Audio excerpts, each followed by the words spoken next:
Today we're going to look at the Ford Mustang EcoBoost. I'll include a link to the Ford and Spanish Forks website in the description down below. They're providing us with this Mustang. If you have any questions or need any help, just ask for Bryson. Let's get right into it.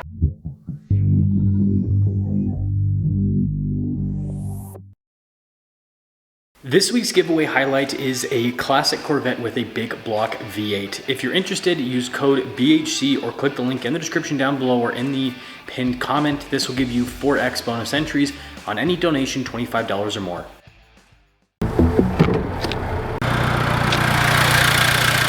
Under the hood is a turbo 2.3 liter 4-cylinder that goes through a 10-speed automatic. Fuel economy is 22 around town, 33 on the highway, with power outputs being 315 horsepower and then 350 pound-feet of torque. We're closing in on 500,000 subscribers. I'd really appreciate it if you'd help out with that. Now, unlike the GT, you don't get any cool hood vents. And then the lighting down below I think looks really sharp. Now the grille, unlike the GT, is also not painted, so kind of more plasticky looking. But despite that, I do think the EcoBoost front end is still cool looking because it's a new gen Mustang. Tire wheel setup is 235 by 50 by 18. You've got silver with some blacked out trim on the wheels. Stuff like the mirror caps and the door handles are body painted to match, and this does have keyless entry. And then here's your side profile with the EcoBoost. Even though it doesn't have crazy side skirt action, I mean, it has a little bit of side skirt action, but it basically crazy spoilers and stuff, still looks cool. When it comes to key fob features, first off, you got the Mustang horse. We have our lock and unlock function, then the opening for the trunk. And popping into said trunk, there we go. It's got a decent amount of storage, but again, not a huge opening, and well, plop. Now the Mustang does have the cool sequential taillights, and then, you know what? I'm gonna do us all a favor and not really do an exhaust clip because it's just gonna sound like a lawnmower. That will cap things off for the exterior of this EcoBoost Mustang. Let's take a look at the interior. This is kind of a cool mix. So you got soft touch on the door panel, then a little bit of cloth inserted throughout. And this one does have the cloth interior, so the back seats are cloth. They do have some stitching on them. Not a ton of space in the back though, with the Mustang being a pony car. And then the front seats, although cloth, have that kind of more bucket design. They are manual with the adjustments. Now the steering wheel has soft touch all around. You got practical controls in the front face, including for the center screen, your steering adjustment for like the steering feel, and then your volume controls. We've got drive modes with cruise control there on the other side. Modern cars are so strange because they all have these digital gauge clusters, so even in the base model it feels like you just have this random upgrade and then the rest of the car is kind of more basic. But you can customize, you know, the stuff that shows here, and just like the other new Mustangs, you can change the theme on this. Actually, we'll do classic. I think that one looks kind of the coolest, but also kind of weird classic gauge cluster with a 4-cylinder turbo. Backup camera in reverse has pretty good resolution. And then as for the rest of the infotainment system, unlike the loaded up Mustangs, 2 separate screens, which I'm not sure the whole point behind that. You'd think it'd be easier to just do the same screen in all the Mustangs, right, if they're trying to cost cut, but who knows these days. Climate controls are always accessible at the bottom. I mean, this kind of looks like the connected screen setup. It's just 2 separate screens, but all the functionality looks like it's pretty much the same. Staying on the dash. We do have some physical controls below, like auto stop start. It does have that, by the way, and for stability, and then the little Mustang page too. Some USB ports and 12-volt shifter here for the automatic. Parking brake behind that. Some cup holders here, and then storage there. Do have some nice trim on the top with that too.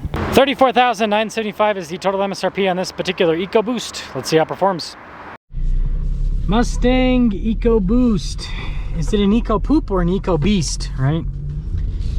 I already, you know, I've been reviewing cars for long enough, so I already know what people are going to comment most of the time. On this one, that's a nice rental car special.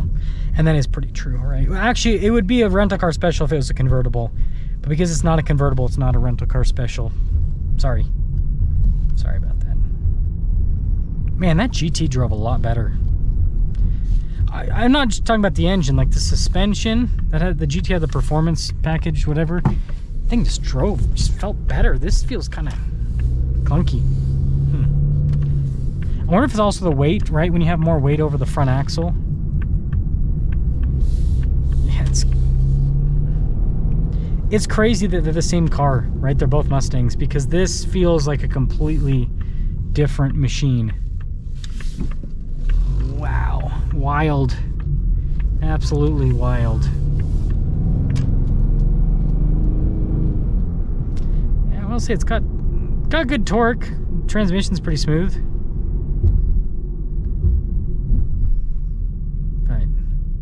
know, at the same time, it's like, just because you can doesn't mean you should.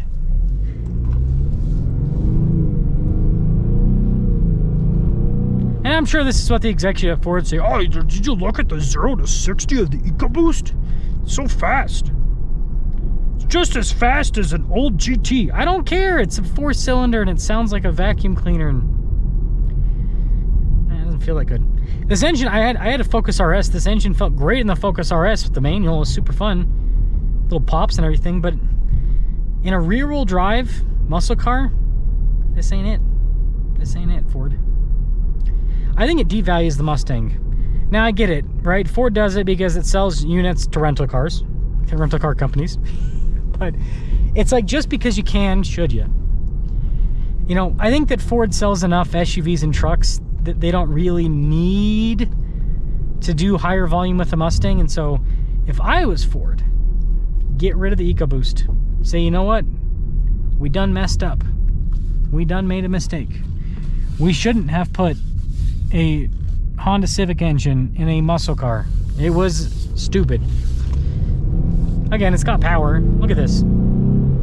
It's got power. It was stupid. We shouldn't have done it. We regret it. We're gonna do V8 Mustangs only. It's okay to be a little elitist, because I think then it would preserve the Mustang brand, you know? Because right now, it's a little bit tarnished when you have... Because, again, you gotta think about this. When I see... I'll use a Raptor as an example. When I see a Raptor on the road, I don't know if it has a V8 or a V6 right off the bat, right? You got to see if it's got the graphics, if it's got the... You know, again, I review the car, so, like, I know what to look for, but to a regular person, it's like, oh, it's just a Raptor. When I see a Ram TRX on the road, instantly I know that thing's cool. That thing's got a V8, it's supercharged. And now, you know, Ram has the RHO, so they're kind of devaluing that look, right? The inline 6, though, is pretty cool. But hopefully you guys get the point that I'm trying to make. I think that they should only do V8 Mustangs so that when you see a Mustang driving down the road, you know that thing's packing a punch. That thing has a cool engine under the hood, that it's special. Sports cars are no longer mainstream, right? They're the least mainstream they've ever been, I think, because everyone's buying trucks and SUVs. So if you're going to still make a sports car, a pony car, a muscle car, whatever you want to call this, make it special, right? I think there should just be 2 versions of the Mustang, GT and GT500. Yeah, not 3 versions, GT350. But yeah, no 4-cylinder Mustang, just have V8s only, be completely elitist. And I think that it'll make the Mustang cool again, because then, like I said, when you see one going down the road, you know, okay, that thing's serious. It's like when you see a Lamborghini or Ferrari, you're like, okay, the thing's got some crazy engine under the hood. Well, used to. Now they're doing turbocharged nonsense like everyone else. But, you know, back in the day, you see a Lambo and you're like, oh man, the thing's got like a V10 or a V12, right? It's exciting. The Mustang, oh, is it a rental car or is it a real Mustang? That shouldn't be a question.